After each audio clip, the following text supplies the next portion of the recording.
Salut et bienvenue dans cette vidéo dans laquelle je voulais t'expliquer comment se construire sa propre méthode de trading, donc comment se construire une stratégie de trading, euh, à savoir que il faut une stratégie qui soit adaptée pour chacun, donc en fonction de ses objectifs, de ce qu'on veut tirer de la bourse, des revenus qu'on veut avoir, du mode de trading qu'on souhaite avoir également. Donc il faut une stratégie qui soit bien adaptée et pour ça, le mieux c'est de se construire sa propre stratégie ou alors d'apprendre une stratégie chez quelqu'un d'autre, donc quelqu'un qui est plus expérimenté, pour ensuite peut-être modifier sa stratégie ou alors l'utiliser telle quelle si elle nous convient bien. Donc, ce que je vais essayer de t'expliquer dans cette vidéo, c'est les différentes étapes pour construire sa propre stratégie de trading et l'adapter pour ses objectifs, donc quelque chose qui soit vraiment adapté pour ce qu'on souhaite faire en bourse. Voilà. Donc l'idée, c'est pas de te donner une stratégie de trading, ça je le fais dans d'autres vidéos, mais c'est de t'expliquer comment se construire sa propre méthode de trading. Donc déjà, il faut savoir ce que c'est qu'une stratégie de trading. Donc une stratégie de trading, ça va être entre guillemets une routine, quelque chose qu'on va appliquer tout le temps quand on va être sur les marchés. Donc c'est ce qui va nous permettre de détecter des signaux d'entrée sur le marché et des signaux de sortie sur le marché. Donc ça va être principalement avec de l'analyse technique, mais bon ça c'est plus pour le trading euh, que ce soit court terme ou moyen terme, ça va plus être avec de l'analyse technique. De toute manière, la plupart des traders utilisent de l'analyse technique, mais une méthode de trading qui est complète va aussi comprendre toute une partie money management et gestion du capital qui va permettre de savoir combien on doit prendre de position sur tel signal qui nous a été envoyé par notre stratégie pour entrer sur les marchés. Donc logiquement, avec une bonne stratégie, on peut savoir quand est-ce qu'on doit entrer sur les marchés, quand est-ce qu'on doit sortir, avec quel volume on devra entrer sur les marchés. Donc le volume, ça va être la quantité d'argent qu'on va mettre sur le marché lorsqu'on va entrer en position. Donc notre stratégie doit nous indiquer combien on doit mettre pour entrer en position. Voilà. Donc les règles de la stratégie doivent être assez strictes puisqu'on doit pouvoir l'appliquer assez précisément.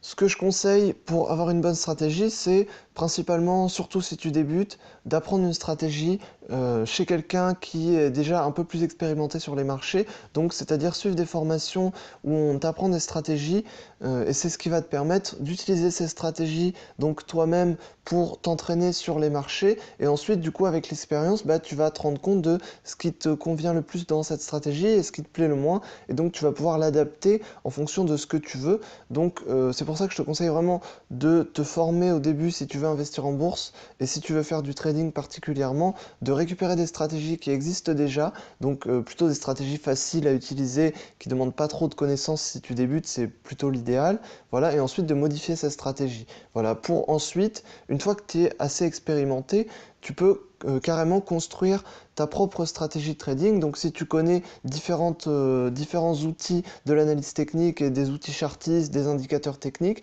donc qui conviennent bien ensemble, et ben, tu vas pouvoir créer ta propre stratégie de trading, donc qui sera uniquement la tienne, voilà, que tu pourras utiliser et qui sera rentable puisque tu l'auras bien calculé avec les indicateurs et les outils d'analyse technique qui conviennent bien ensemble et qui s'adaptent en fonction de l'état du marché. Voilà. Donc logiquement, si tu construis ta propre stratégie, une fois que tu es un peu expérimenté, tu peux construire quelque chose qui te convient parfaitement et qui est efficace sur les marchés. Donc, si tu es expérimenté, c'est ce que je te conseille. Si tu es débutant, je te conseille de te former chez quelqu'un d'autre qui a déjà une stratégie pour pouvoir ensuite l'adapter un peu plus tard. Voilà. Et d'où l'utilité, parce que si tu apprends une stratégie chez quelqu'un qui est un peu plus expérimenté, il faudra un temps d'adaptation sur les marchés. Si tu n'as pas l'habitude d'être sur les marchés en position, de faire des analyses, et ben, l'avantage c'est que du coup, tu auras quelqu'un pour t'aider, celui qui a créé donc la stratégie, tu auras quelqu'un pour t'aider au niveau des analyses techniques et au niveau du trading, donc par rapport à cette stratégie. Donc ça c'est intéressant si tu débutes sur les marchés pour pouvoir être à l'aise et pour pouvoir mieux t'entraîner sur les marchés. Donc ça c'est vraiment très intéressant et je te conseille de faire ça. Ensuite, le plus dur quand même dans une stratégie de trading, ça reste toujours de l'appliquer puisque ça va dépendre de nos émotions. Donc bien sûr, il y a des moments où on sera apte, on sera en forme, on sera apte à bien appliquer sa stratégie. Il y a des moments où on sera plus fatigué, où on sera moins motivé à bien appliquer sa stratégie. Et c'est toujours à ces moments-là qu'il faut bien gérer ses émotions, donc, ou alors appliquer à la lettre, donc d'où l'utilité d'avoir une stratégie qui soit assez stricte, ou alors simplement ne pas trader, puisque si on n'est pas en état de trader, bah, il vaut mieux pas trader si on sent qu'on ne va pas pouvoir respecter correctement sa stratégie. Voilà, donc j'espère que je t'aurai donné quelques conseils pour te construire ta stratégie ou alors en récupérer une chez quelqu'un d'autre. Voilà, donc à savoir suivre des formations, c'est important si tu débutes. Voilà, j'espère que je t'aurai aidé.